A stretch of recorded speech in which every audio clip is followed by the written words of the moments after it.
which is a more acceptable outcome with regard to those issues. And as I said before, it's a long way from a flawed definition, which is still open for discussion, to a prosecutable, entered into force crime that can be acted upon by the prosecutor immediately. And that gives us a lot of areas in which we can talk about how this crime ought to be addressed in Kampala and beyond.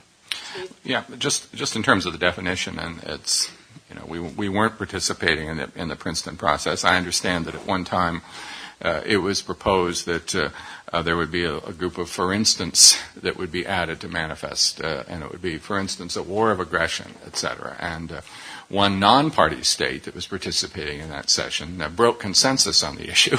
So as a result, that was taken out.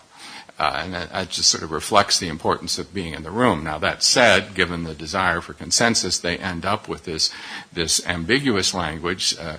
Some people think it allows something like humanitarian intervention. Some people don't. And that's, I think, the worst kind of way to write a criminal statute.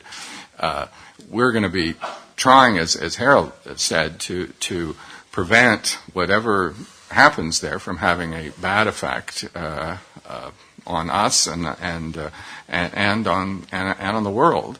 And I think that will involve probably dealing with the reality of that consensus that's presented to us, and looking at various ways in which matters can be clarified if they go forward with the definition alone, and can be further reviewed before they go to the second piece of it.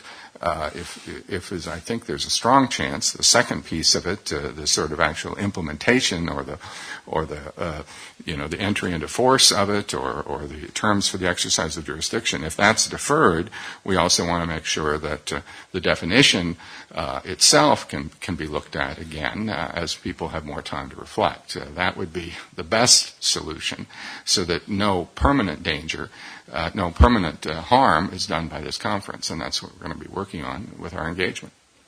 Over here.